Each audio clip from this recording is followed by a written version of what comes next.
Hello friends, Ramya வீட்டு சமையலுக்கு உங்களை வரவேற்கிறேன். இன்றைக்கு நம்ம என்ன பார்க்க போகிறோம் அப்படின்னா, கருவாட்டு குழம்பு வச்சுருக்கோம் சூப்பராக. அது எப்படி பண்ணணும் அப்படின்ற வீடியோ தான் பார்க்க போகிறோம். இன்றைக்கு கருவாட்டு குழம்பு சூப்பராக வந்திருக்குது. இந்த கருவாட்டு குழம்பு எப்படி பண்ணணும் அப்படின்ற வீடியோ தான் பார்க்க போகிறோம். அது கூட நான் என்னெல்லாம் சமைச்சிருக்கேன், நாங்கள் இன்றைக்கி என்னெல்லாம் சாப்பாடு செஞ்சுருக்கோம் அப்படின்றத பார்க்கலாம். இந்த கருவாட்டு குழம்புக்கு இந்த காம்பினேஷனில் பண்ணி சாப்பிட்டீங்கன்னா சூப்பராக இருக்கும். நீங்கள் இதே மாதிரியே எந்த கருவாடு வாங்கினாலும் செய்யலாம். இப்படி தான் செய்யணும் அப்படின்னு கிடையாது. இதே மாதிரியே நீங்கள் செய்து பாருங்கள்.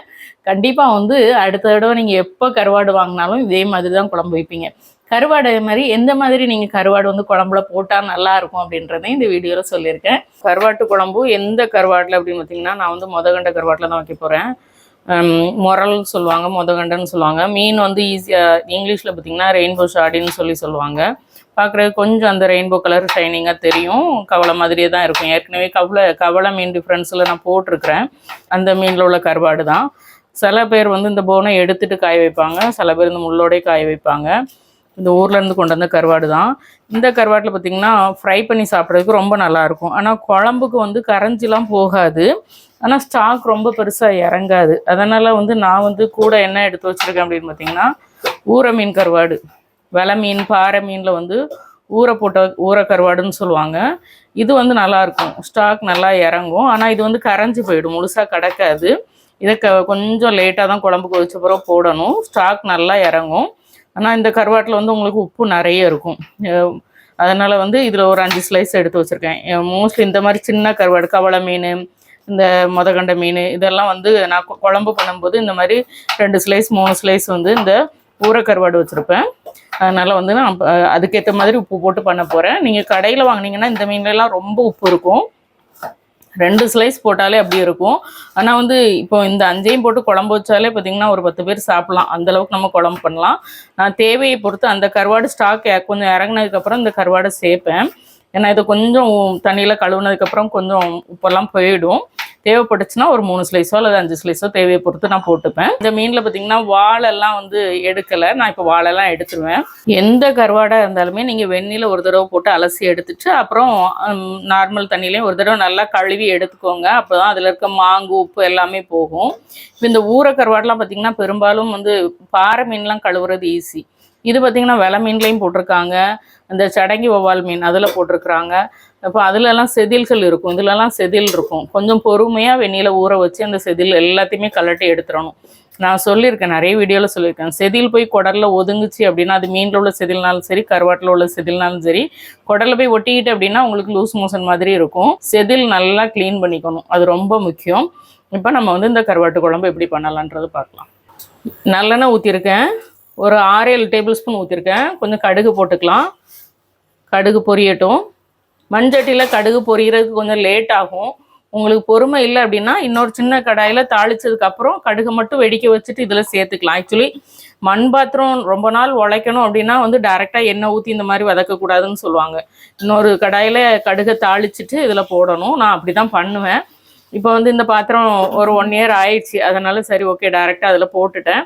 இன்னும் புது பாத்திரம் வாங்கணும். எனக்கு இங்கே சென்னையில் உள்ள மண் பாத்திரம் பார்த்திங்கன்னா பெயிண்ட் அடித்ததாக கிடைக்குது. எங்கேயாவது நல்ல ஒரு மண் பாத்திரம் கிடைக்கிற கடை இருந்தது அப்படின்னா நீங்கள் சொல்லுங்கள், நான் வாங்குகிறேன். ஏன்னா நான் நிறைய இடத்துல வாங்கி பார்த்துட்டு எல்லாமே பெயிண்ட் அடிக்கிறாங்க சென்னையில். அதனால் அது அவ்வளோவா நல்லா இல்லை. இது ஊர்லேருந்து வாங்கிட்டு வந்தது. 1.5 வருஷத்துக்கு மேலே ஆச்சு. சூப்பராக உழைச்சிட்ருக்குது. கடுகு பொரியட்டும். வெந்தயம் நான் இப்போ போடலை. வெங்காயம் போடுறதுக்கு முன்னே அப்படியே போட்டுட்டு நான் வெங்காயத்தை சேர்த்துப்பேன். வெந்தயம் போட்டுக்கிறேன். கடுகு பொரிஞ்சிருச்சு. வெந்தயம் கலர் ரொம்ப முக்கியங்க. அந்த கலர் பொன்னிறமாக மட்டும்தான் வரணும். அதுக்கு மேலே பொரிஞ்சிச்சுன்னா உங்களுக்கு குழம்பு கசக்கும். நான் சாம்பார் வெங்காயம் ஊற்றி வச்சுருக்கேன். ஒரு 200 கிராம் இருக்கும். கொஞ்சம் கடைசியில் தாளிக்கிறதுக்கு வச்சுக்கிட்டேன். எனக்கு எப்போவுமே முதல்ல தாளித்தாலும் குழம்பு கடைசியில் தாளிக்கிறது எனக்கு அந்த சின்ன வெங்காயம் போட்டு தாளிக்கிறது பிடிக்கும். நீங்கள் தேவைப்பட்டால் சேர்த்துக்கலாம். 2 கருவேப்பிலை. நான் தாளிப்பில் ஒரு மணம் வரும், அதுக்கு இவ்வளோ சாம்பார் வெங்காயம் வச்சுருக்கிறேன். 3 பச்சை மிளகா. அதுக்கப்புறம் பல்லாரி வெங்காயம், ஒரு சின்ன குட்டி பல்லாரி வெங்காயம், ஒரு 100 கிராம் கூட இருக்காது, ஒரு 75 கிராம் தான் இருக்கும். ஏன்னா கருவாட்டு குழம்புக்கு சாம்பார் வெங்காயம் தான் நல்லாயிருக்கும். அதுக்கப்புறம் பூண்டு பல் ஒரு 10 பல் போல் சேர்த்துக்கிட்டேன். இப்போ இதெல்லாம் நல்லா வதங்கட்டும். பார்த்தீங்களா, வெந்தயத்தோட கலர் இதை தாண்டி கரிஞ்சுது அப்படின்னா குழம்புல கசப்பு இறங்கும். அந்த பக்குவம் நீங்கள் கரெக்டாக போடணும். இதில் போட்டிருக்க கலர் உங்களுக்கு தெரியும் அப்படின்னு நினைக்கிறேன். இப்போ வந்து வெங்காயம் நல்லா வதங்கிருச்சு. நம்ம தக்காளி பழத்தை கொஞ்சம் மசிச்சுட்டு சேர்த்துக்கோங்க. ஏன் அப்படின்னா வந்து கருவாட்டு குழம்புல நம்ம உப்பு அதிகமாக போட மாட்டோம், கடைசியில் தான் சேர்ப்போம். வழக்கமாக தக்காளி வதங்குறதுக்கு நல்லா நம்ம வந்து உப்பு சேர்க்கும்போது ஈஸியாக வதங்கிடும். அதனால் கருவாட்டு குழம்புக்கு எப்போவுமே தக்காளி சேர்க்கும்போது கொஞ்சம் பழமாகவும் கொஞ்சம் பாதி காயாகவும் கூட சேர்த்துக்கோங்க. ஆனால் நல்லா கையால் மசிச்சுட்டு அல்லது லைட்டாக மிக்சியில் ஒரு சுற்று வைப்பர் மோட்டில் ஒரு சுற்றிட்டு கூட போட்டுக்கலாம். உங்களுக்கு ஈஸியாக வதங்கி குழஞ்சி வரும். ஏன்னா தக்காளியும் குழஞ்சாதான் நல்லாயிருக்கும். தக்காளி கொஞ்சம் குழஞ்ச பிறகு நான் வந்து உருளைக்கிழங்கு கத்திரிக்காய்லாம் போட்டுக்கிறேன். தக்காளி நல்லா குழஞ்சி வந்துருச்சு. கத்திரிக்காய் ஒரு 100 கிராம் கட் பண்ணி வச்சுருக்கிறேன். 100-150 கிராம் போட்டுக்கலாம். ஏன்னா கருவாடு ஒரு 200 கிராமில் அதுக்குன்னு போட்டுக்கலாம். முருங்கைக்காய் ஒரு முருங்கைக்காய், சின்ன முருங்கைக்காய். உருளைக்கிழங்கு கொஞ்சம் பெரிய உருளைக்கிழங்காக எடுத்துருக்குறோம், ஒரு 200 கிராம் இருக்கும்.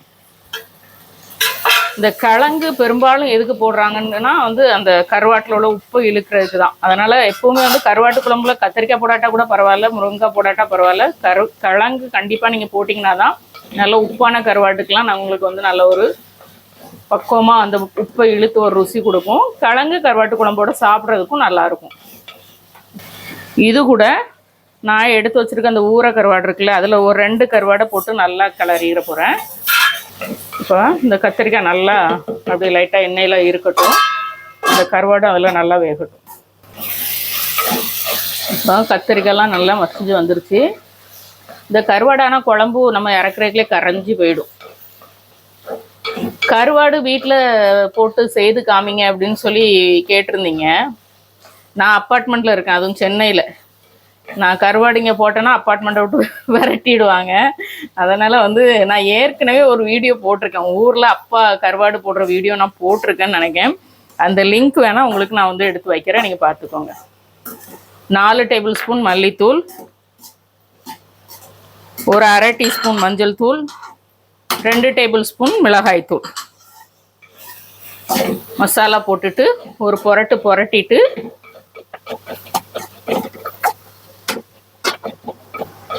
சூப்பராக இருக்கும். மண்சட்டியில் கருவாட்டு குழம்பு. மீன் குழம்பு கூட வந்து 2வது தான்.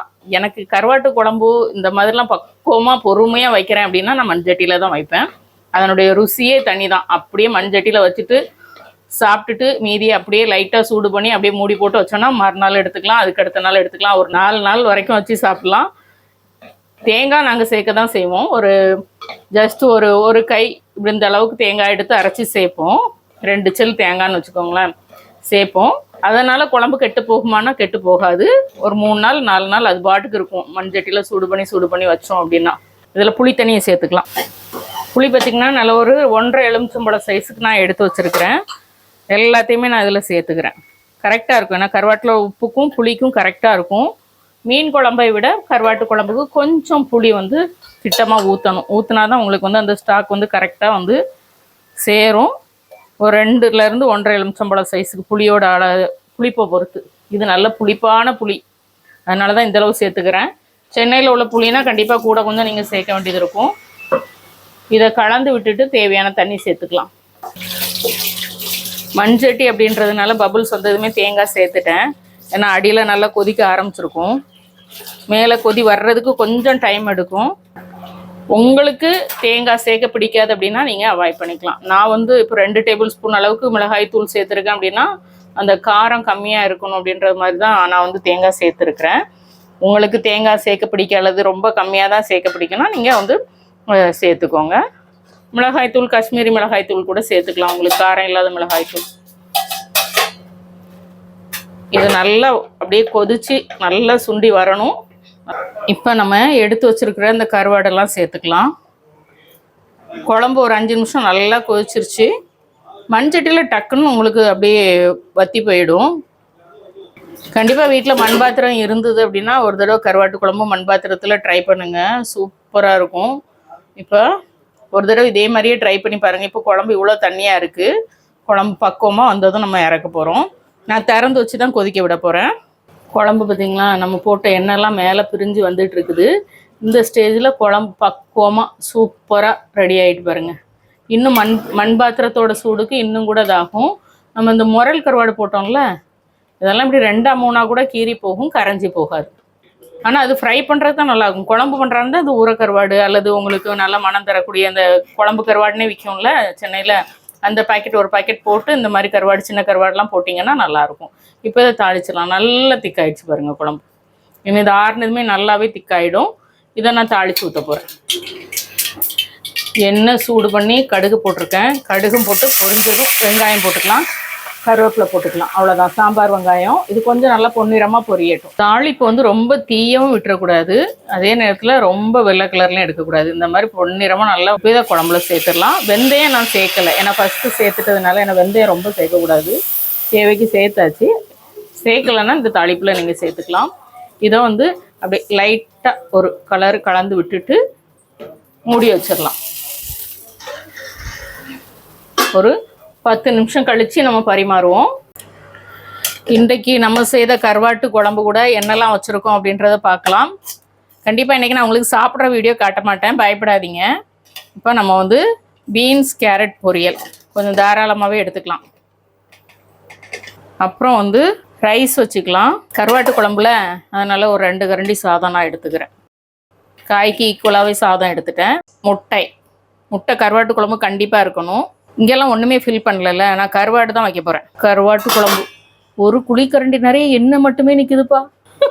அப்படியே கரண்டி மேலே இருந்ததுல தனியாக என்னமோ ஃபில்டர் ஆகி எடுத்து வச்ச மாதிரி இருக்குது. ஆனால் இந்த எண்ணெய் இதில் இருந்தால் தாங்க ருசி. அதனால நான் அதில் ஊற்றிட்டு நான் வந்து நமக்கு பிடிச்ச முருங்கைக்காய் சைடில் எடுத்துக்கலாம். முருங்கைக்காய் சைடில் எடுத்துக்கலாம், ஒரு 3 முருங்கைக்காய். அப்புறம் வந்து கருவாடு உருளைக்கிழங்கு இதெல்லாம் மிக்சிங் ஆகி நம்ம வந்து ரைஸ் மேலே போட்டுக்கலாம். அப்புறம் வந்து கொஞ்சம் எண்ணெயோடு சேர்த்து அப்படியே இந்த குழம்பு எடுத்துட்டு இதான் இப்போ வச்சு ஊற்றுறேன். இப்படியே சூப்பராக ஊற்றிக்கலாம். எனக்கு இன்னும் கொஞ்சம் கருவாடெல்லாம் வேணும், கிழங்கு இதெல்லாம் வேணும். அதெல்லாம் நான் வந்து சைடில் எடுத்து வச்சுக்கிறேன். அதனால தான் இந்த இடத்துல நான் காய வைக்கலை, அங்கே இருக்கட்டும் அப்படின்னு சொல்லிட்டு வச்சுருக்கேன். இப்போ இதை எல்லாத்தையும் நம்ம சாப்பிட போகிறோம். சூப்பராக இருக்கா பார்க்குறதுக்கு? செமையாக இருக்குல்ல? இதெல்லாம் ஊற கருவாடு, இது முரல் கருவாடு. நான் சாப்பிட்ற வீடியோவே போட்டுட்டு இருந்தால் நீங்கள் கடுப்பாயிடுவீங்க.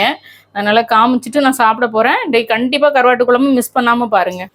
கண்டிப்பாக இன்றைக்கு வீடியோ உங்கள் எல்லாருக்கும் பிடிச்சிருக்கும். பிடிச்சிருந்தது அப்படின்னா ரம்யா வீட்டு சமையலுக்கு சப்ஸ்கிரைப் பண்ணுங்கள், லைக் பண்ணுங்கள், ஷேர் பண்ணுங்கள். வீட்டில் சமைச்சு சாப்பிடுங்க, வீணாக்காமல் சாப்பிடுங்க. மீண்டும் புது வீடியோவில் சந்திக்கலாம். பாய்.